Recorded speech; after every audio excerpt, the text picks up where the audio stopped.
अस्सलाम वालेकुम नाज़रीन, प्रोग्राम एक पेज में आपको खुशामदीद कहता हूँ। मैं हूँ आपका होस्ट मुअज़्ज़म बट। नाज़रीन, इस वक्त जो सियासी सूरत हाल है वो ये है कि हुकूमत PTI के मुतालबात मानने से इनकारी है और अपोजिशन हुकूमत को अवामी नुमाइंदा मानने को तैयार नहीं है। अपोजिशन 8 फरवरी के इंतखाबात को मुकम्मल धांधलीज़दा करार देती है और मुल्क में नए इंतखाबात का मुतालबा कर रही है। यानी अपोजिशन हुकूमत को खुद सरेंडर करने का कह रही है, जो अभी तक की तारीख में तो खैर कभी नहीं हुआ। अब PTI ने 8 फरवरी को सवाबी और लाहौर में एहतजाजी जलसे का ऐलान भी कर दिया, जिस पर हुकूमत ने भी वाज़ेह पैगाम दे दिया कि अब की बार भी 26 नवंबर की तरह PTI का एहतजाज कुचल दिया जाएगा। यानी हुकूमत और तहरीक इंसाफ के माबैन सड़कों की एहतजाजी सियासत को लेकर एक बार फिर तसादुम का खदशा पैदा हो गया। PTI इस बार अकेले सड़कों पर निकलने की बजाय PDM की तर्ज पर अपोजिशन जमातों को एक पेज पर लाकर हुकूमत को टफ टाइम देने का इरादा रखती है, लेकिन अभी तक अपोजिशन की सारी जमातें हुकूमत के खिलाफ मैदान में आने के लिए एक पेज पर नहीं आ सकीं। PTI चाहती है कि सारी सियासी जमातें मुत्तहिद हों और पार्लियामेंट और सड़कों पर ऐसी धमाल मचाएं ताकि हुकूमत इलेक्शन के ऐलान करने के लिए तैयार हो जाए और मजबूर कर दिया जाए उसे। इसलिए PTI आजकल मौलाना फजलुर रहमान को राम करने की भरपूर कोशिश कर रही है। तो दूसरी जानिब PTI ने एक दावा किया है कि बानी PTI ने आर्मी चीफ को 6 निकाती ख़त लिखकर ये बावर कराया है कि इस्टेब्लिशमेंट NRO वाली सियासी जमात के साथ खड़ी है, उसे अवाम के साथ खड़ा होना चाहिए। अब ख़त लिखने के हवाले से ज़राए दावा कर रहे हैं कि इस्टेब्लिशमेंट को कोई ख़त नहीं मिला और सुपरिटेंडेंट जेल ने भी बताया कि जेल से कोई ख़त गया ही नहीं। ख़त लिखा गया है या नहीं, ख़त भेजा गया या नहीं, ये मामला अपनी जगह, मगर हुकूमती हलकों में बानी PTI के ख़त की खबर ने तहलका ज़रूर मचाया और साथ ही हुकूमती ओहदेदारों ने PTI के साथ बातचीत के दरवाजे बंद करते हुए मुज़ाकराती कमेटी भी तहलील कर दी है। यानी हुकूमत ने भी कह दिया कि बस बहुत हो गया। अब जबकि हुकूमत और PTI के दरमियान बातचीत मुकम्मल ख़त्म हो गई है, तो गोया अब बात फिर एहतजाज और हंगामों की तरफ बढ़ेगी। यहाँ सवाल यह है कि हुकूमत को टफ टाइम देने के लिए अपोजिशन के सड़कों पर आने से मुल्क जिस बुहरान का शिकार होगा उसकी जिम्मेदारी किस पर आयद होगी। अपोजिशन और हुकूमत के माबैन इक़्तिदार की ये खींचातानी मुल्क को कब तक सियासी, मुआशी और इंतज़ामी बुहरान का शिकार रखेगी। आज इस पर बात करते हैं। पैनल में मेरे साथ मौजूद हैं शौकत पराचा साहब, सीनियर तज्ज़ियाकार हैं, आमिर खाकवानी साहब, सीनियर तज्ज़ियाकार हमारे साथ मौजूद हैं, आरिफ चौधरी साहब सीनियर तज्ज़ियाकार और माहिर कानून हैं। खाकवानी साहब, आपसे गुफ्तगू का आगाज़ करूँगा। जब मुज़ाकरात हुए, चाहे जैसे भी वो हो रहे थे, लेकिन ऐसा लगा कि सियासतदान बिल आखिर ये बात समझ गए हैं कि मिल बैठकर ही बात होगी और मामला तय किए जा सकते हैं। लेकिन एक बार फिर हम उसी मकाम पर आ खड़े हुए हैं जिसके आगे कुछ पता नहीं है कि क्या होने वाला है। किसको ज़िम्मेदार समझते हैं इस मुज़ाकरात के तातुल का? देखिए, मुज़ाकरात का तात्तुल तो मेरा तो ख्याल है ज़ाहिर है दोनों पे ज़िम्मेदारी होती है, हुकूमत पे ज़्यादा आयद होती है, क्योंकि जो जुडिशल कमीशन के जो मुतालबात थे तहरीक इंसाफ के, वो हुकूमत की तरफ से कोई ऐसा इम्कान या कोई चांस नज़र नहीं आ रहा था कि उन पे वो बनाए। लेकिन मेरा ख्याल है 8 फरवरी का एहतजाज 26 नवंबर के एहतजाज या 24 नवंबर के एहतजाज की तरह नहीं है। ये ऐसा नहीं है कि किसी यानी कैपिटल पे चढ़ाई करके उसको घेरा के या धरना देने का प्रोग्राम हो। ये 8 फरवरी का इलेक्शन को, चूंकि PTI के उसपे बहुत सीवियर ज़ाहिर तहफ़्फ़ुज़ात हैं, एतराज़ात हैं। वो एक उसके साल पूरा होने पर उसका एक एहतजाज जो है, यानी लाहौर में या स्वाबी का ये कहा गया या मुख्तलिफ जगहों पे जहाँ भी एहतजाज करके या किसी जलसा करके करना, वो मेरा ख्याल है एक बिल्कुल पॉलिटिकल राइट है। हर पार्टी को हक है कि वो सियासी जलसा करे। जलसा करने से मुल्क का निज़ाम गैर मुस्तहकम नहीं होगा, कोई और मसले पैदा नहीं होते। एक दिन का जलसा करने या एक दिन का एहतजाज करने से कौन सी क़यामत आ जाएगी? मतलब अगर मुल्क में जमहूरियत है, वैसे तो नहीं है, लेकिन ये तो दावा करते हैं ना, चलो जमहूरियत है, आइन है, कानून है, उसकी पासदारी है, तो फिर लाहौर में जलसा करने देना। आप एक तरफ तो खुद ये हुक्मरान जमात का PMLN का ख्याल ये है कि तहरीक इंसाफ बिल्कुल तो श्रिंक हो ट्रैक गई है, रिकॉर्ड खाकवानी साहब रह अगर गया है। ठीक ना हो, जिस तरह आप कह रहे हैं कि करने दें, और 8 फरवरी को ही चूंकि लाहौर में ही वो मैचेस भी शुरू होने वाले हैं, ट्राई सीरीज़, उसके बाद चैंपियंस ट्रॉफी भी शुरू होने वाली है। ट्रैक रिकॉर्ड जब उनके मुखालिफिन ये कहते हैं कि इनको अगर इजाज़त दे दी जाए, लेकिन फिर ये हल्ला बोल देते हैं। नहीं, अब लास्ट टाइम लाहौर में जलसा हुआ था ना, लाहौर से बाहर निकाल के उन्होंने वो मीठी मंडी में जलसा करने दिया था। वो जलसा हुआ था, वो जलसा पुरअमन हुआ था। कोई उसमें, हालांकि उस जलसे के बाद भी उन्होंने सड़कें बंद कर दी, लोगों को नहीं जाने दिया, लेकिन फिर भी लाहौर में आखिरी जलसा जो है वो बड़ा पुरअमन जलसा था। आपको याद होगा जिसमें गंडरपुर साहब आ रहे थे, मोटरवे से बाद में नहीं पहुंच सके थे, लेकिन वो जलसा हुआ था और ठीक 6 बजे लाइट भी चली गई थी, लाइट बंद कर दी गई थी, लेकिन फिर भी तहरीक इंसाफ ने कोई एहतजाज नहीं किया था और उनके लोग मुंतशिर हो गए थे। तो मेरा ख्याल है कोई इसमें हर्ज नहीं है। और और ये जो मैचेस हो रहे हैं, ठीक है मैच हो रहे हैं, मैच और जगह पे होना है, जलसा या एहतजाज और जगह पे, मेरा ख्याल है थोड़ा सा इसमें कुछ हुकूमत को भी कुशादगी का और पैनिक हो जाती है। देखिए ये हुकूमत का आप ये देखें कि वो कमजोर है या उसकी बुनियाद कमजोर है, तो घबरा जाती है हमेशा। मतलब अच्छा, इस्लामाबाद में भी वो गैर जरूरी तौर पे कंटेनर लगा देते हैं, इस्लामाबाद के अपने शहरियों का जीना आराम कर देते हैं। तो क्या तो ये डर जो क्या है पैनिक खाकवानी होने का साहब, रवैया है, घबराते क्यों हैं? घबराते इस वजह से है कि चूंकि ये पॉपुलर नहीं है, रियल बेस नहीं है, हम्म, इनका इलेक्शन इनको सही। पता है कि ये हारे हुए हैं। तो मेरा ख्याल है ये वजह अदम एतमाद है, इनसिक्योरिटी बहुत है इनका। ठीक है, पराचा साहब आपकी तरफ मैं मेरे आऊँगा। ख्याल ये कहिएगा कि चूंकि अब ऑफिशियली हुकूमत ने भी कह दिया कि मुज़ाकरात अब नहीं होंगे, तो आप क्या समझते हैं कि जो मुतालबात सामने रखे गए के थे पीटीआई की जानिब से, जुडिशल कमीशन बना के मामलात को आगे बढ़ा सकती थी हुकूमत, ये ऑप्शन थी हुकूमत के पास, तो आप भी खाकबानी साहब की तरह यही कहेंगे कि हुकूमत का ज़्यादा कसूर है इस तातुल में? देखें, पहली बात तो ये है कि कुछ थोड़ी बहुत उम्मीद थी, ज्यादा नहीं थी कि ये मुज़ाकरात किसी डायरेक्शन में जाएंगे, लेकिन वो मुज़ाकरात किसी डायरेक्शन में ना गए। ये वो मुज़ाकरात क्या थे? अगर पेश की शराइत रख दी जाए कि ये दो हमारे मुतालबात माने गए तो हम फिर आगे बढ़ेंगे, वरना नहीं बढ़ेंगे। और ऊपर से डेडलाइन भी आ गई। डेडलाइन जो दी थी 31 जनवरी की, उसका भी इंतजार नहीं किया। तो मैं समझता हूँ कि वो मुज़ाकरात तो बस ऐसे ही बराए नाम ही एक था कि कहीं ना कहीं कोई चीज आ जाए। मल्टीपल एक स्ट्रेटजी नजर आती है, कभी खत लिखा जाता है, कहीं मुलाकात अगर सिक्योरिटी वाले मीटिंग में हो जाए तो उसको खुशाइंद करार दे के ब्रेक थ्रू किया जाता है। मैं जाती तौर पे समझता हूँ कि कोई मुज़ाकरात की ना कोई नियत थी, ना मुज़ाकरात किसी हल तो के लिए क्यों करना हो थे। रहे थे पराचा साहब? क्यों हो रहे थे, ये बहुत बड़ा सवाल है। और जो अभी मैं बात कर रहा था कि कोई थोड़ी बहुत उम्मीद थी, एक पाकिस्तान की आवाम, पाकिस्तान के लोग तवक्को तो करते हैं कि ये टकराव खत्म हो, ये इंतशार खत्म हो, ये जो हर वक्त का एहतजाज है ये खत्म हो और मुल्क आगे बढ़े। साथ साथ मुल्क की अपनी भी रिक्वायरमेंट है। आपने अभी खुद बात की कि क्या जो कोशिशें हो रही हैं मुल्क को ट्रैक पर लाने की, वो कोशिशें फिर नाकाम होंगी एक दफा, या मुल्क कहीं आगे बढ़ेगा। असल मसला तो मुल्क को आगे बढ़ाने का है। उसके लिए जो इख्तलाफात हैं वो सड़कों पे तो हल नहीं होते। अगर तो ये एक मैं समझूं या कोई और समझे कि एहतजाज से हुकूमत गिर जाएगी या हुकूमतें गिर जाएंगी, और ख़ास तौर पर पाकिस्तान में जो एक कॉम्प्लेक्स इक्वेशन है उसमें हुकूमतें ऐसा नहीं गिरा करती।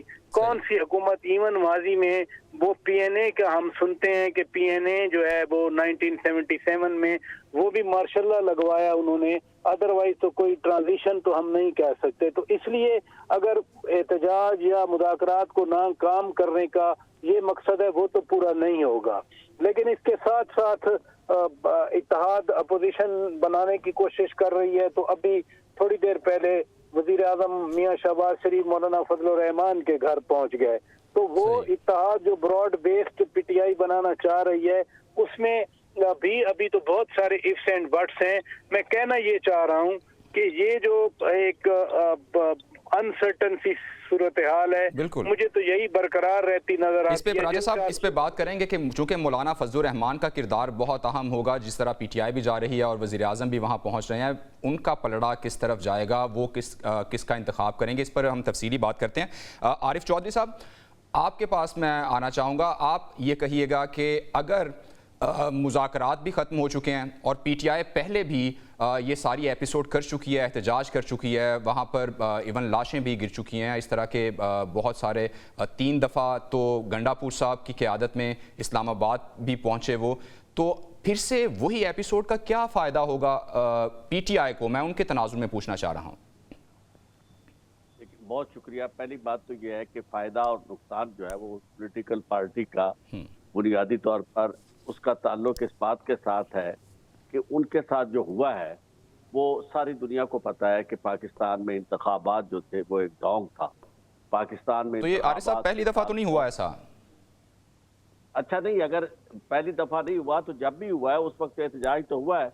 और आप क्या समझते हैं कि अगर पहले फिर हमें आदी हो जाना चाहिए इस तरह, और अगर ये आदी हम हो लेकिन गए, आरिफ साहब, मसला तब होता है कि जब आप उसी सिस्टम के स्टेक होल्डर भी हों, जब इससे पहले इलेक्शन इसी तरह करवा के आप इसी तरह वजीर आजम बने हों, लेकिन जब आपको हटाया जाए तो फिर आप एहतजाज करें, तो फिर देखें बनता तो है कि इस पर बात की जाए कि कितनी ये वैलिड बात है।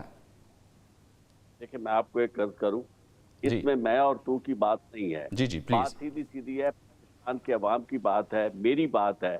मुझे नहीं पता कि प्राचा साहब को तकलीफ इससे पहुंची है या नहीं पहुंची है। मुझे तो बहुत ज्यादा तकलीफ पहुंची है कि जब मैं वोट डालने गया हूं और मैंने वोट कहीं और डाला है और उसके बाद रिजल्ट जो है उसको यकसर तब्दील कर दिया गया, और मुझे ये भी बड़ी तकलीफ हुई कि पाकिस्तान में एक पॉलिटिकल पार्टी को आपने उसके इंतखाबी निशान से महरूम कर दिया, और मुझे इस पे भी बिल्कुल ये गलत हुआ, बिल्कुल गलत हुआ। मेरे ना मैं आपको करूं, शहरी के तौर पर मुझे दुख हुआ कि पाकिस्तान, क्या हमारी ये किस्मत है, छोड़ दे पीटीआई को और बाकी पीपल्स पार्टी या मुस्लिम लीग को, हम बतौर शहरी के इसलिए पैदा हुए थे कि हम यही देखें कि जनाब वोट आप ना तो आपका सही इलेक्शन हो रहा है, ना कोई ऐसी सूरत हाल पैदा की जा रही जिसका जमहूरी निज़ाम से कोई ताल्लुक हो। सारे के सारे गैर जमहूरी इक़दाम हमारे सामने हो रहे हैं। अब आप बतौर, मुझे ये बताए ना कि मैं वकील हूँ और मैं ये देख रहा हूँ कि इस वक्त जिस तरह की जुडिशरी आ गई है, इतना वक्त लगा था कुछ थोड़ी बहुत जुडिशरी को बनाने के लिए, जुडिशरी के इदारे को खड़ा करने के लिए अपने पांव पे, जो कि बिल्कुल मुकम्मल तौर पर खड़ी नहीं हुई थी। लेकिन दरमियान में अब इतना फिर शब खून मार दिया गया। और अब आप मुझे ये बताएं कि जिस तरह के जजेस आ रहे हैं, जिस तरह की सूरत हाल, और जिस तरह हुकूमत चाहती है, मुक्तदरा चाहती है कि पूरे का पूरा निज़ाम उनके हाथों में यरगमाल हो और किसी पे ये जुर्रत ना हो कि वो एहतजाज भी कर सके, जिस तरह सहाफ़ी जो है उनकी जुबान बंद कर दी जाए और हर तरफ वकला को इस मुसीबत में डाल दिया जाए कि उन्हें इस तरह के जजेस, और ये जजेस वकला की बात नहीं है, ये जजेस इंसाफ के लिए होते हैं। पाकिस्तान साहब इस पे हम बात करते हैं। मेरा सवाल फिर आपसे बुनियादी यही होगा कि चूंकि मैं इस चंक में मुज़ाकरात से मुतालिक बात करना चाह रहा हूँ, चूंकि मेरे लिए भी एज सिटीजन ऑफ पाकिस्तान ये खुशाइंद बात थी कि सियासतदान बिल आखिर मेज़ पे बैठे हैं, जो कि यही एक हल होता है। अब वो हल हमें होता हुआ नजर नहीं आ रहा, तो फिर से वही क्यास होगा। मैं आपको एक अर्ज कर रहा हूँ, हल तब होता है कि जब दोनों के मामलात एक ही तरह के हों। एक तरफ वो ग्रुप है जो इक्तदार पे बैठा है और उसको बिठा दिया गया है, दूसरी तरफ वो ग्रुप है जिसे इक्तदार से हटाया गया है और उसे जीती हुई सीटें जो है वो नहीं दी गई। अब और फिर दूसरा इसके साथ साथ ये हुआ है कि 2 दफा उनके साथ इतना तशद्दुद किया गया और उनके लोगों को मारा गया, गोलियां चलाई गई, जो कि इंतहा थी, चूंकि कोई तवक्को भी नहीं कर सकता था। और ये जो बात प्राचा साहब कह रहे थे ना, उसकी वजह ये होती है कि जब पॉलिटिकल पार्टीज लड़ रही होती हैं तो पीछे से कुछ डोरे और हला रहा होता है, और फिर एक वक्त आता है कि जब वो उन दोनों को आपस में बिठा के, यानी लिटरली जब वो हो जाते हैं, तो उस वक्त फिर वो मुक्तदरा दरमियान में आती है और सूरत हाल बिल्कुल बदल जाती है। अब मामला बिल्कुल ये है कि वो एस्टेब्लिशमेंट जो थी जिसने कहीं इनको बराबर का फारिग करना था, अब वो खुद इसमें शामिल है। अब इसलिए मौजूद है, वरना आप देखें ना, भुट्टो के साहब के जमाने में हुआ कि जनाब उन्होंने कोशिश की कि गोली चले लोगों पे, गोली फौज ने नहीं चलाई, लेकिन अब ऐसी सूरत हाल पैदा हुई है कि लोगों के ऊपर गोली चलाई। तो इसलिए जो आपस में देखें मामलात ये है कि आप जुडिशल कमीशन भी नहीं बना रहे। आप कह रहे हैं कि ये मामला हल होना ही नहीं था बातचीत से। खाकवानी साहब आपकी तरफ मैं आऊँगा। सवाल मेरा बुनियादी ये होगा कि इससे पहले भी एहतजाज कर चुकी है पीटीआई, चूँकि उनके मुतालबात भी अब बिल्कुल वाजे हो चुके हैं, सामने आ चुके हैं, तहरीरी शक्ल में भी सामने आ चुके हैं। तो अब नया क्या ऐसा पीटीआई करेगी, किस तरह का एहतजाज वो करना चाहेगी? चूँकि अब वो एक तो ये लाहमल बना रहे हैं कि हम अकेले ना निकलें, हम दीगर जो तमाम सियासी पार्टियाँ हैं जो हिज़्ब इख्तिलाफ में हैं उनको साथ मिलाएं। इसमें मौलाना फजलुर रहमान का किरदार भी बहुत अहम होगा। आप क्या देख रहे हैं कि पीटीआई सबको इकट्ठा करके बाहर निकालने में कामयाब हो जाएगी?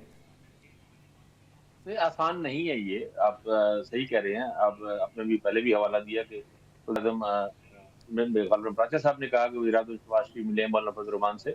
बिल्कुल, मौलाना फजलुर रहमान भी अपोजिशन का किरदार अदा करना चाह रहे हैं, लेकिन वो अपने हाथ में चीजें रखते हैं, हमेशा अपने कार्ड अपने हाथ में रखते हैं कि भी एक जो तहरीक इंसाफ ज्यादा आगे चली जाएगी, बिल्कुल वो तो एक इंतहाई पोजीशन भी ले सकती है किसी मामले में, तो मौलाना फजलुर रहमान ऐसा नहीं लेंगे वो अपनी ये। लेकिन वो मेरा ख्याल है हुकूमत वो अपनी अपोजिशन में किसी न किसी तरह जरूर शामिल रहेंगे, अपोजिशन की पॉलिटिक्स उनको सूट कर रही है, केपी में उनका रिवाइवल हो रहा है, तो वो रहेंगे अपने पास। अगर वो हुस्न रहमान खुद शामिल ना भी हुए, ये बात ये भी तरीका होता है कि आप किसी जलसे में या एहतजाज में अपने किसी पार्टी लीडर को भेज देते हैं या कुछ कर देते हैं, या उसकी आप हमायत का ऐलान कर देते हैं अगर उसमें अमलन शामिल नहीं होते। तो अभी कोई बड़ा लाइन जिसमें मौलाना फजल रहमान उस तरह तो उनकी खाकवानी साहब उनकी स्ट्रीट पावर के बगैर सिर्फ एक अलामती तौर पे ये कह देना कि हम इनके साथ हैं, तो कुछ फायदा होगा पीटीआई को? मैं वही कह रहा हूँ कि मुझे नहीं लग रहा कि मौलाना फजल रहमान पूरा होल हार्टेडली पूरी तरह शामिल हों, क्योंकि बहरहाल मौलाना फजल रहमान तहरीक इंसाफ के अपने दरमियान भी इतने, उनकी दोनों पार्टियों में इतने कशीदगी रही है, इतने फासले हैं, कारकुन एक दूसरे को नापसंद करते हैं, ये चीजें आसान नहीं होती, इसमें टाइम लगेगा। तो लेकिन फजल रहमान साहब अपोजिशन का किरदार अदा करना चाह रहे हैं। वो ये बिल्कुल उस 7 साल के उनको जो फायदा हुआ है, अवामी हमदर्दी भी मिली है, रिवाइवल भी उनका हुआ है, वो उसको भी नहीं जाने देंगे। तो वो दोनों कश्तियों में पैर रख के चल रहे हैं। खुद उन्होंने अभी कुछ आप ये कह रहे हैं कि ऐसी ही एपिसोड जो हमने 26th अमेंडमेंट में देखी उसी तरह चलेंगे वो? ऐसा मुझे ऐसा ही कुछ लग रहा है। लेकिन अगर उस तरह पूरा ना भी हुआ, थोड़ा सा देख अपोजिशन ने किरदार अदा करे, थोड़ा सा ज्यादा नहीं होगा। लेकिन तहरीक इंसाफ के बाद अपना भी पोटेंशियल है, तहरीक इंसाफ अपने कारकुनों को एहतजाज की तरफ निकाल सकती है, जलसों में लोग आते भी हैं अगर हुकूमत उनको आने दे। मेरा ख्याल ये है कि हुकूमत को चाहिए कि जलसे हो जाने दें, उसको रोकने। राजा साहब, जब 26वीं आईनी तरमीम में मौलाना फजलुर रहमान ने एक जो है किरदार अदा करने की कोशिश की कि जो वो अपना उन्होंने स्पेसिमन दिया उस पे पीटीआई को साथ मिलाएं, पीटीआई उनके बकौल ये था कि पीटीआई उनके साथ चल रही थी, एंड पे वो बैकआउट कर गए, तो इसका उन्होंने थोड़ा सा इजहार भी किया अपनी जैसे समझने कि उन्होंने कहा कि इस तरह नहीं करना चाहिए था। तो आपको लगता है कि इस मौके पर पीटीआई पर एतमाद करेंगे मौलाना फजलुर रहमान और उनके साथ चलने की हामी भरेंगे? किस पीटीआई पे? खुद जुनेद अकबर खान कह रहे हैं कि हमारे बहुत सारे ग्रुप्स हैं। जितने भी ग्रुप्स हों, पीटीआई नाम है बानी पीटीआई खान साहब का, कि खान साहब जो फैसला करेंगे, आपस में बेशक ये लड़ते रहें या एक दूसरे के खिलाफ बात करते रहें, लेकिन बात तो खान साहब जो करेंगे वो हो जाएगी। अब मौलाना साहब हों या महमूद खान अचकज़ई साहब हों, कुछ तय करें हुकूमत के साथ बैठकर या अपोजिशन के साथ बैठकर, दीगर अपोजिशन के साथ, मेरा मतलब है शायद खाकान अब्बासी साहब के साथ बैठकर या कल को जमात इस्लामी के साथ बैठकर, कोई पीटीआई का बंदा ये गारंटी दे सकता है कि जो तय करके ये जाएंगे खान साहब बिल्कुल उसको मान लेंगे? हो सकता है मान लें, ये भी मैं नहीं कह रहा कि बिल्कुल नहीं मानेंगे, लेकिन क्या 100% श्योरिटी है? अपोजिशन इत्तेहाद में सब एक और भी बात है कि क्या वो मानकर उस पर वो स्टैंड आउट करेंगे या उससे भी बैकआउट हो सकता है ना? मैं यही बात कर रहा हूँ ना कि यू टर्न को अगर पॉजिटिव बना दिया जाए कि हाँ हमने एक फ़ैसला किया था, अनाउंस किया था, अब हम उस पर नहीं जा रहे, उसकी 1000 रीज़न्स हों, लेकिन यू टर्न तो एक मनफी कनोटेशन, नेगेटिव कनोटेशन का वर्ड है। इसलिए सबसे बड़ी जो इत्तेहाद में रुकावट है, 4-5 सालों से नहीं रहा। नहीं, वो था जनरल बाजवा साहब को ताहयात हम एक्सटेंशन देते हैं, मतलब सिर्फ कि हमारा इक़्तिदार रह जाए, हमारी गवर्नमेंट रह जाए, या खुद 2018 में कंधों पे बैठ के आए, आज कोई और आ गया, तो इसमें ना पड़े। अभी बहुत बार ये बात हो चुकी। मैं बताना ये चाह रहा हूँ कि जो मौलाना फजलुर रहमान साहब के हवाले से आप बात कर रहे हैं, उनकी बेस भी खैबर पख्तूनख्वा है और यहाँ हुकूमत भी खैबर पख्तूनख्वा में पीटीआई की है। सो डायरेक्ट क्लैश जो मौलाना साहब और पीटीआई के दरमियान है, वो पंजाब में मौलाना साहब का पीएमएलएन के साथ नहीं है, सिंध में वो पीपल्स पार्टी के साथ नहीं है। 26वीं आईनी तरमीम के वक्त पीटीआई मुज़ाकरात में बैठी रही, आखिरी टाइम पे वो निकल गए और ख़ुद इन्होंने कहा कि हमने बहुत सारी चीज़ें मौलाना के ज़रिए हमने 26वीं आईनी तरमीम में रखवा दी हैं। वो 26वीं आईनी तरमीम बाकायदा पार्लियामेंट से पास हुई। अब ये कहना कि जी हम इस पार्लियामेंट को नुमाइंदा नहीं मानते, आप ख़ुद तो बैठे हैं, आपकी हुकूमत भी है, खैबर पख्तूनख्वा में, ये कहना कि हम इस पार्लियामान को तस्लीम नहीं करते, आपने हर ओहदे पे इलेक्शन लड़ा, मैं तो इसको अच्छा समझता हूँ।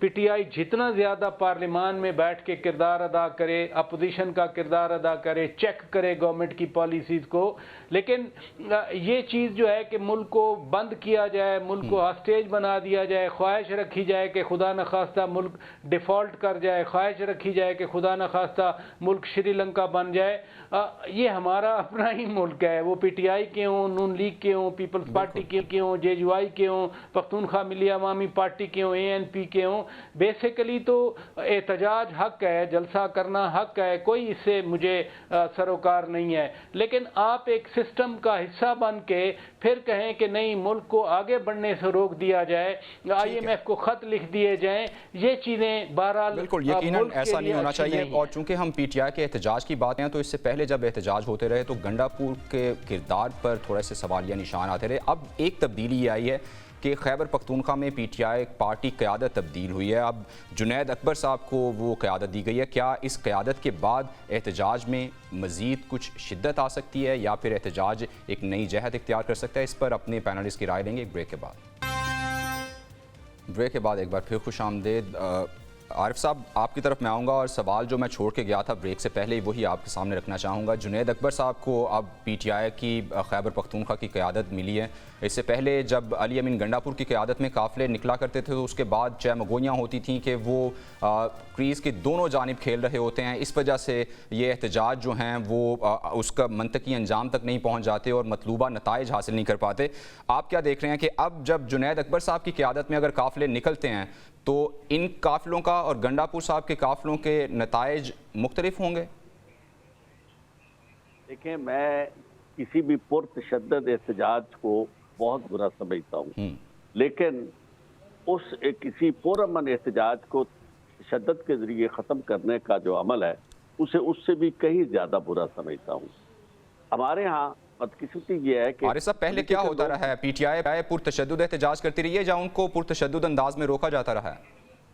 अगर आप इजाजत देंगे तो मैं बात कर लूंगा। अगर एक एक जुमले पे हमने हिसाब रखना अपना बराबर के कहीं नाराज ना हो जाए तो फिर तो बात नहीं हो सकती। नहीं प्लीज। बात यह है कि इस वक्त जो एहतजाज, मैं हमेशा ये कहता हूँ कि पीटीआई जो करती रही है या मुस्लिम लीग नून जो करती रही है, पीपल्स पार्टी जो करती रही है, वो किसी तौर पर भी इस बात की जस्टिफिकेशन नहीं है कि आइंदा ये सारा कुछ चलता रहे।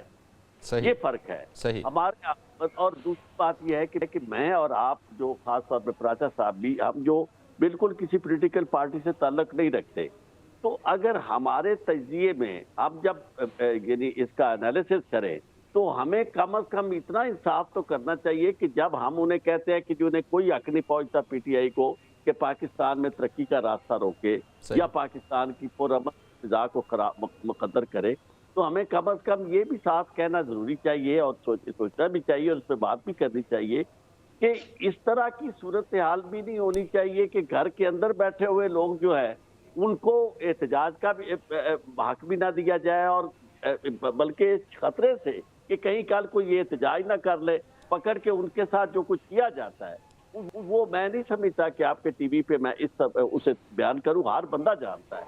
तो कम अज कम हमारे अंदर इतना तो जरूर एहसास होना चाहिए कि ये मुल्क जो है जिसमें लोगों पे गोली चलती है ये हमारे ही लोग हैं।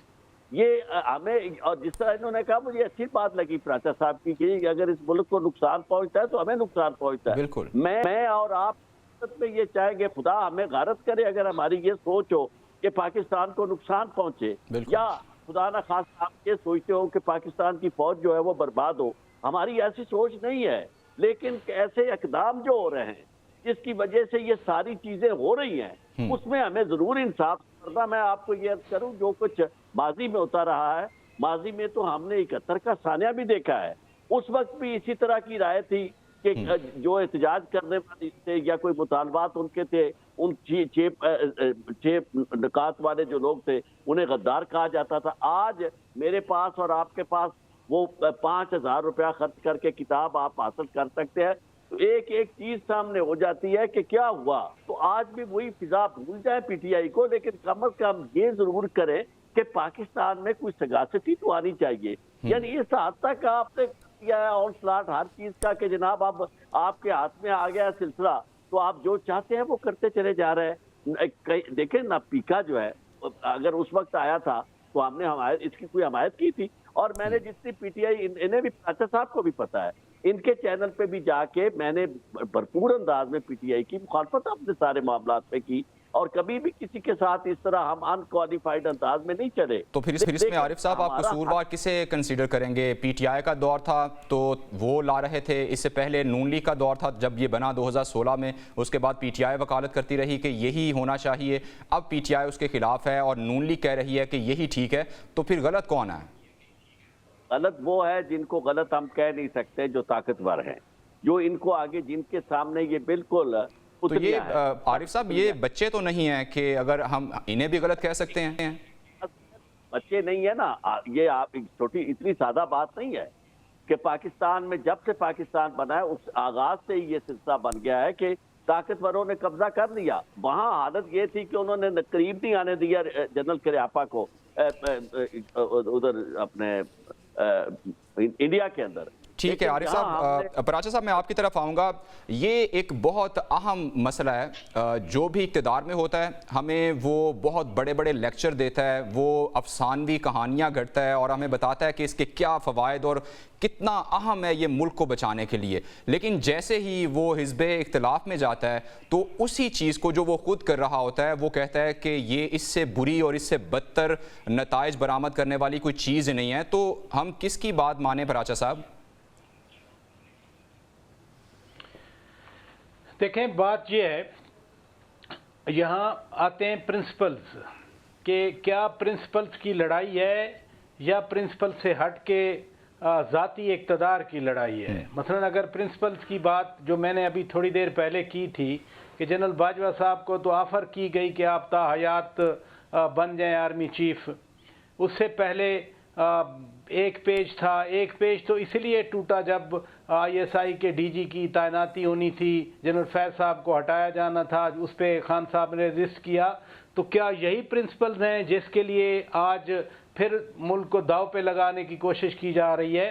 आरिफ चौधरी साहब के लिए बड़ा एहतराम है, मेरा हरगिज़ ये मतलब नहीं है कि मैं आपको या खाकवानी साहब को या किसी और को कहूँ कि खुदा न खास्ता कोई मुल्क के ख़िलाफ़ आप बात कर रहे हैं या मुल्क दुश्मनी की हद तक कोई जा रहा है। इवन PTI के जो लोग भी हैं, ना मैं ये सोच रखता हूँ ना मैं किसी को सर्टिफिकेट देता हूँ, मैं सिर्फ पॉलिसी की बात करता हूँ। मसलन जिस वजह से मुल्क को नुकसान पहुँचता है, यानी राह अमन, राह निजात, ज़रबे अज़्ब, उसके बाद ऑपरेशन शेर दिल, उसके बाद खैबर 1, 2, 3, 4 लड़के इन दहशत गर्दों को निकाला गया, उनकी जो नेटवर्क से तोड़े गए।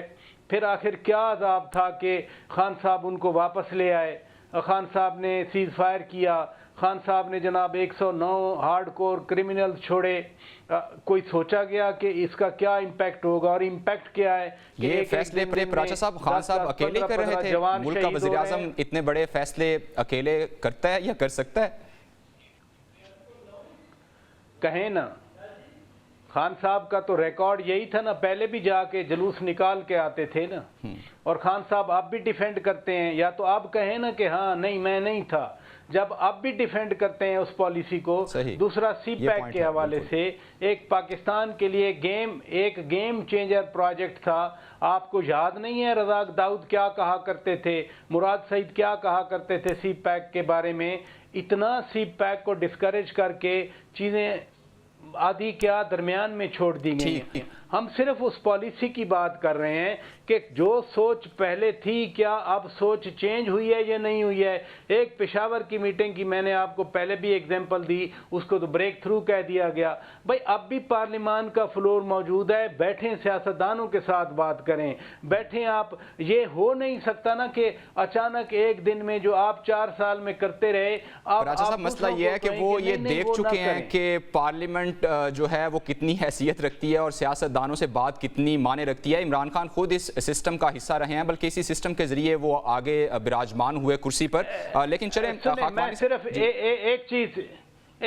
एक चीज कहना चाह रहा हूं जी प्लीज, कि अगर आप देख चुके हैं तो फिर राहें बनाना तो सियासतदानों का काम होता है ना। आप उनके साथ बैठ, बेनज़ीर भुट्टो और मियां नवाज शरीफ ने राह बनाई थी ना, किसने कहा था कि ठीक है प्राचा साहब, इस पे बात कर लेते हैं कि क्या वो सिर्फ अपने लिए राह बना रहे हैं या जमहूरियत के लिए राह बनाने की कोशिश कर रहे हैं, इसे डिस्कस करते हैं। खाकवानी साहब, आपको मैं शामिल गुफ्तगू करना चाहूँगा। सियासतदान ये हमेशा हम कहते हैं कि कोई और कुछ कर रहा है, पीछे कोई और डोरें इनकी हिला रहा है, लेकिन बहरहाल सामने ये खुद ही हैं और इन पे भी बार आता है इस चीज़ का कि मेरे ख्याल से सबसे ज़्यादा इबाहम पैदा करने के लिए चाहे ये इस्तेमाल होते हैं, चाहे मोहरा बनते हैं। एक गवर्नमेंट में जब नहीं होते तो तब कहते हैं कि यही काम गलत है, जब गवर्नमेंट में आ जाते हैं तो वही काम वो कह देते हैं कि ये ठीक है। ये मैं पीका एक्ट की बात कर रहा हूँ। तो आज पीटीआई के लिए ये गलत कैसे हुआ है और नून लीग के लिए ये ठीक कैसे हो गया? क्यों आवाम को जो है ना क्लैरिटी नहीं आने देते मामलात में? आप ठीक कह रहे हैं, बिल्कुल ये सियासतदानों के आपस में ये तजादात है। लेकिन मैं दो बातें कहना चाहूंगा जो प्राचा साहब ने कही है। पहली बात तो ये है कि पाकिस्तान में कोई भी बाखबर शख्स, प्राचा साहब तो बहुत सीनियर सहाफ़ी हैं, हमारे बहुत ही काबिल एहतराम, बहुत बाखबर सहाफ़ी हैं। हर बाखबर सहाफ़ी ये थोड़ा बहुत भी मैटर्स की सेंस रखता है, समझ रखता है, इस्लामाबाद की, भिंडी की, सब चीजों की, वो अच्छी तरह जानता है पाकिस्तान की कोई भी नेशनल सिक्योरिटी पॉलिसी एस्टेब्लिशमेंट के बगैर नहीं बन सकती। बिल्कुल। ताकतवर तरीन वज़ीर आज़म भी नेशनल सिक्योरिटी पॉलिसी नहीं बना सकता। पाकिस्तान का कोई ताकतवर तरीन सिविलियन प्राइम मिनिस्टर भी अपने तौर पर ये नहीं कर सकता कि डीटीपी वालों को वापस ले आए, ये उसका फैसला करे। ये बहुत ज्यादती है, शदीद ज्यादती है कि ये कहना कि भाई इमरान खान ने, इसीलिए खाकवानी साहब मैंने टोक भी दिया था, मैंने सवाल किया। एक देखें ये एक पूरी एक इंस्टीट्यूशनलाइज थिंकिंग थी, एक अदारा जाती पूरा फैसला था। उसमें जनरल बाजवा, जनरल फैद, सारे उस जमाने उस वक्त के सारे अदारे इसमें स्टेक होल्डर थे। पूरी तरह पॉलिसी की गलत साबित हुई, उसमें गलतियां हुई, वो बहुत सी पॉलिसी हमारे। और शायद खाकवानी साहब ये पूरी दुनिया में शायद ऐसे होता है, इस तरह के जो नेशनल सिक्योरिटी के इश्यूज होते हैं उसमें एस्टेब्लिशमेंट का किरदार होता ही है, ये हेल्दी भी है। देखिए दुनिया फिर भी पॉलिटिशियंस की, पोलिटिकल गवर्नमेंट की, सिविल गवर्नमेंट की मुमकिन है कहीं पे कुछ एजाज हो। आपको याद होगा जनरल ओबामा ने खड़े खड़े जनरल स्टैनली अफगानिस्तान में जो कमांडर थे, जब बाराक ओबामा प्रेसिडेंट थे, उन्होंने एक बयान दिया था, उन्होंने उसको फारिग कर दिया था। ऐसे पाकिस्तान में या किसी और मुल्क में मिसाल नहीं मिलती, ना मिलनी चाहिए। हम चाहते भी नहीं कि ऐसा टकराव हो, हम नहीं चाहते, बिल्कुल नहीं चाहते। हम चाहते हैं सब चीजें ठीक रहे, मुल्क एस्टेब्लिश रहे। एक बात तो ये बहुत जरूरी है, ये बात कहना, हम बार बार ये बात कहते हैं और हमारे जब सीनियर सहाफी खबर साफ ये बात करेंगे तो फिर ये गलत। लेकिन खाकवानी साहब एक उन्होंने जो पॉइंट उठाया प्राचा साहब ने, मैं वो भी आपके सामने रखता हूं कि वो कहते हैं कि वो आज भी इसे डिफेंड ही करते हैं। वो ये क्यों नहीं कहते कि भाई ये मेरा सिर्फ फैसला नहीं था, वो डिफेंड तो आज भी कर रहे हैं। ये प्राचा साहब का पॉइंट वैलिड है।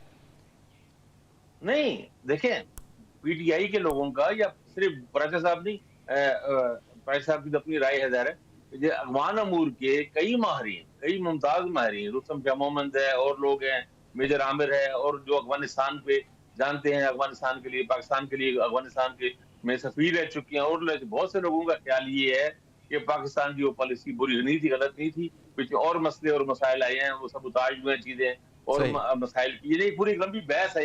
ये एक अलग बहस है कि भाई, लेकिन जो लोग, कुछ लोग हैं जो कहते हैं कि वो सीज फायर हो गया था, तो सीज फायर के बाद अमन रहा नहीं यहाँ पर पूरा, अब ये मसले नहीं है। तो ये एक अलग पूरा आपको प्रोग्राम इसमें चल जाएगा, क्या होना चाहिए क्या नहीं होना चाहिए। मेरा सिर्फ पॉइंट ये है कि प्राइम मिनिस्टर अपने तौर पे फैसले नहीं कर सकता नेशनल सिक्योरिटी। ठीक है, इस पे प्राचा साहब एक कमेंट करना चाह रहे हैं खाकवानी साहब। एक बात ही, अच्छा दूसरी भी जी प्लीज, दूसरी भी मैं कहना चाहता हूँ। देखिए ये बात जो कही गई ना कि भाई इन्होंने कहा कि जनरल बाजवा को कि आप ताहियात आर्मी चीफ बन जाए।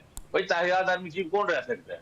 ये एक मेटाफर होता है। कुछ बातें बतौर एक तंज के, ये जब मामले बिगड़े तो खाकवानी साहब इसका यही मतलब है ना, मेटाफोरिकली भी इसको लिया जाए तो यही मतलब है कि जब तक आप चाहते हैं तब तक आपको आर्मी चीफ बना देते हैं। जी ना, देखिए बात तो सुन लेना, ये बात मुकम्मल हो जाए, दो फिक्र में मुकम्मल करने देना, फिर आप बात करें। तो वो एक मेटाफर होता है कि भाई ये अगर इस बुनियाद पर सिर्फ क्योंकि एक्सटेंशन नहीं मिल रही है, उसकी वजह से आप हमारी हुकूमत गिरा रहे हैं, पीडीएम का साथ दे रहे हैं, तो ले लें एक्सटेंशन, बल्कि एक तंज़ियत ये पैगाम दी गई बात की तायात बन जाए। ठीक है खाकवानी साहब, आपका पॉइंट आ गया। जी प्राचा साहब, आप क्या कहना चाह रहे हैं? देखें बात ये है कि अब ये तो एक एक्सप्लेनेशन है और दयानतदारी इसमें नहीं है कि उसको मेटाफर की बात कह देना, ही मेंट सो, क्योंकि अपना इक़्तिदार बचाना था। जब इक़्तिदार नहीं बचाया, जिनको कह रहे थे कि जी आप ताहयात एक्सटेंशन लें, उन्हीं को जानवर कहा, उनको क्या कहा आपको याद है। दूसरी बात जो मैं अभी बात करना चाह रहा था, जब खाकवानी साहब फरमा रहे थे मिलिटेंट्स के हवाले से, जी आपको याद नहीं है परवेज़ खटक ने कहा था वो हमारे भाई हैं, हम उनको यहाँ दफ्तर देने के लिए तैयार हैं। स्टेट एक तरफ लड़ रही थी उनके साथ, स्टेट ऑपरेशन कर रही थी, और ऑपरेशन का मतलब है कि कैजुअलिटीज दोनों तरफ से होती हैं। जो रियासत पाकिस्तान को नहीं मान रहे थे, जो सुप्रीम कोर्ट को ठीक है पराचा साहब, आपका पॉइंट आ गया, लेकिन बहरहाल पराचा साहब इस तरह के नेशनल सिक्योरिटी के जो इश्यूज हैं वहां पर डेफिनेटली एस्टेब्लिशमेंट का किरदार भी होता है फैसलों में। आपका पॉइंट भी आ गया और ब्रेक अभी मुझे लेनी है और ब्रेक के बाद बात करेंगे। नाज़रीन, कुछ अर्सा पहले आपने साइफर एक लहराता हुआ देखा था, आजकल एक खत की गूंज सुनाई दे रही है। ब्रेक के बाद उस पर बात करते हैं। वेलकम बैक नाजरीन। आजकल एक ख़त की गूंज है, बानी पीटीआई की जानिब से ये कहा गया है कि उन्होंने आर्मी चीफ को ख़त लिखा है, लेकिन सिक्योरिटी ज़राए ने ये कहा है कि उन्हें किसी तरह का कोई ख़त मौसूल नहीं है। बहरहाल ख़त के जो मुंदरजात हैं वो भी सामने आ चुके हैं, उस पर क्या बात हुई है वो सामने आ चुका है। आरिफ साहब, पहले तो मैं ये बता दूं टाइम कुछ कम है, तो 1 मिनट का आपका कमेंट मैं इस पे चाहूँगा। ये ख़त के मुंदरजात यकीनन आपने पढ़ लिए होंगे, क्या वजह पेश आई ये ख़त लिखने की और क्या मकसद हासिल किया जा सकता था इसे लिखने में?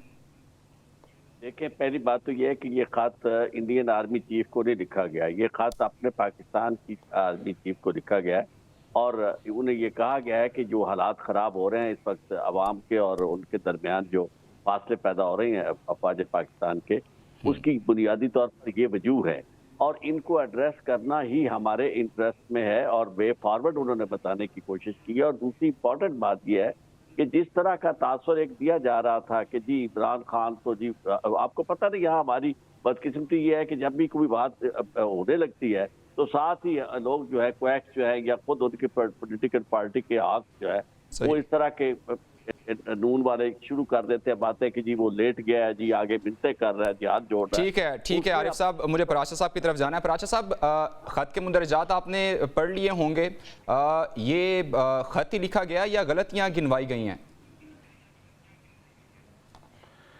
अजीब इत्तफाक है कि एक तरफ पीटीआई कहती है कि जी हम एनआरओ नहीं ले रहे, हम चार्जशीट किया है खान साहब ने, और दूसरी तरफ नून लीग भी यही कह रही है। ख़त जो भी है, लेकिन हर सियासी जमात अपने एडवांटेज के लिए इसको देख रही है। एक बात मैं ज़रूर कहना चाह रहा हूँ कि कोई एक पॉलिसी तो हो। 2 दिन पहले ट्वीट था कि याह्या खान पार्ट 2 उन्हीं को कहा जा रहा था, अब उनसे मसाइल के हल के लिए ख़त लिखा जा रहा है। तो इसी कन्फ्यूजन में मुल्क मजीद कन्फ्यूजन का शिकार हो रहा है। लेकिन पराचा साहब, कोई उन्होंने रिलीफ तो खैर नहीं मांगा। खाकवानी साहब, आप कैसे देखते हैं इस खत को? कहा जा सकता है कि ये उनसे फिर बात नहीं करनी चाहिए, क्योंकि खत में ऐसा कुछ नहीं है कि वो अपने लिए रिलीफ मांग रहे हों। देखें, इमरान खान को आप जो मर्जी कहें, बानी पीटीआई को जो जितना मर्जी उसकी गलतियां गिनवाएं, एक बात तो है कि इनिशिएटिव उसके हाथ में होता है। वो कोई ना कोई हर कुछ दिनों बाद कोई ना कोई ऐसा स्टेप उठाते हैं, कोई ऐसी चाल चलते हैं जिससे हुकूमत परेशान भी होती है और उसी के काउंटर में लगी रहती है। अभी उस खत से खत मिला है, पहुंचा है, नहीं पहुंचा, हुकूमत परेशान बल्कि बौखला गई है कि ये हो क्या रहा है। तो क्या खाकवानी साहब, क्या डर है हुकूमत को और पीटीआई इससे क्या हासिल कर सकती है? हुकूमत को डर ये है ना कि कहीं डायरेक्ट लाइन सेट ना हो जाए पीटीआई की एस्टेब्लिशमेंट के साथ, और अगर होगी तो ज़ाहिर है उनको पता है कि हम तो हमारी तो बिल्कुल बुनियाद है ही नहीं, हम तो बिल्कुल। वो तो खाकवानी साहब लाइन तो डायरेक्ट थी नहीं, जो बैक स्टेज बात की जाती है कि उनसे बातचीत हो रही होती है। देखिए, वो बातचीत बैक स्टेज मामला चलता रहेगा। मैं पर इस लिहाज से इसको एक पॉजिटिव करार देता हूँ कि चलो अच्छी बात है। अभी जैसे पराचा साहब ने बात ठीक कही कि खान साहब की पॉलिसी में तसलसल नहीं होता, कभी वैसे सख्त अभियान याह्या खान पार्ट 2 वगैरह की ऐसी गैर जरूरी और बिल्कुल ऐसी बात कह देते हैं जो नहीं कहनी चाहिए, और फिर दूसरी ये खत भी गैर जरूरी समझते हैं आप? नहीं, खत एक सॉफ्ट है, मैं समझता हूँ ठीक है। उससे देखिए, तहरीक इंसाफ में या पाकिस्तान की किसी बड़ी पार्टी में और एस्टेब्लिशमेंट में फासला नहीं होना चाहिए, कशीदगी नहीं होनी चाहिए, अपने लिए मसाइल पैदा नहीं करना चाहिए, कोई सियासत करनी चाहिए। तो ये ठीक मूव है, मूव बुरी नहीं है। आप तीनों मेहमानों का बहुत शुक्रिया। प्रोग्राम का वक्त जो है खत्म हो चुका है। नाजरीन, मुझे इजाजत दीजिए। अल्लाह हाफिज।